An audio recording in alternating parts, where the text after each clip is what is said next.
और बहू घर में आ गई तब उसे याद आया, हाय रे, राधा रानी को बुलाना तो भूल गई।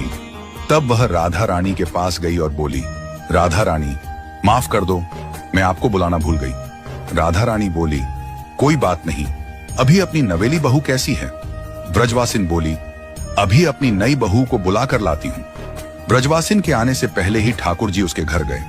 उन्होंने दुल्हन का श्रृंगार करके बहू को सुला दिया और स्वयं बहू बनकर घूंघट ओढ़कर बैठ गए।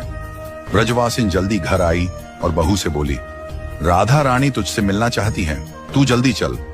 कृष्ण दुल्हन के रूप में घूंघट के अंदर से बोले, राधा जी ने मुझे याद किया है, पर मैं घूंघट ओढ़कर ही जाऊंगी उनके पास।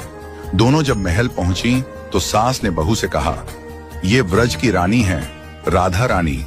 बहू जब किशोरी जू के पास पहुंची तो सास ने कहा, किशोरी जू के चरण स्पर्श करो और उनका आशीर्वाद लो।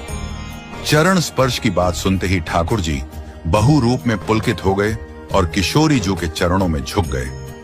किशोरी जू ने मंगल आशीर्वाद दिया। फिर सखियों के हाथों सुंदर मणि, मोती, गहने, मेहंदी, 16 श्रृंगार और नए वस्त्र मंगवाए दुल्हन की मुख दिखाई के लिए। राधा रानी ने कहा, यह तुम्हारा उपहार है, अब अपना मुख दिखाओ। दुल्हन ने घूंघट में से सिर हिलाकर मना कर दिया। सारी सखियां विस्मित हो गईं कि यह कैसी दुल्हन है जो राधा रानी की आज्ञा का पालन नहीं करती। राधा रानी बोली, मुख दिखाई का उपहार कम लग रहा हो तो और दे दूंगी, जितना चाहे, पर मुख तो दिखा दे। बहू ने फिर सिर हिलाकर मना कर दिया। सास ने भी बहुत समझाया पर बहू नहीं मानी। मुख दिखाने को राधा रानी बोली, अगर कोई तकलीफ हो तो मुझे बता दे।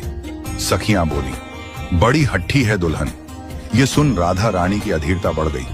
उन्होंने अपने गले का हार भी बहू को दे दिया, पर बहू न मानी। राधा रानी बोली, मैं तुझे अपने साथ ही रख लूंगी, अपनी सखी बनाकर, पर अपना मुख दिखा दे एक बार। यह सुनते ही श्याम सुंदर और पुलकित हो उठे। राधा रानी ने वचन दे दिया, तुझे अपने निज महल में रख लूंगी, बस एक बार अपना मुख दिखा दे। इतना सुनते ही घूंघट के अंदर से मंद मंद मुस्कान उभर आई। सारी सखियां और मंजरियां ओढ़नी से मुख छुपाकर मुस्कुराने लगी। किशोरी जू के आनंद की सीमा नहीं रही। सभी ने नई बहू का जोरदार स्वागत किया। श्याम सुंदर लज्जा के मारे फिर से घूंघट ओढ़ ली। तब किशोरी जी नई बहू के पास गईं और उसका घूंघट थोड़ा ऊपर कर दिया। किशोरी जी बोली,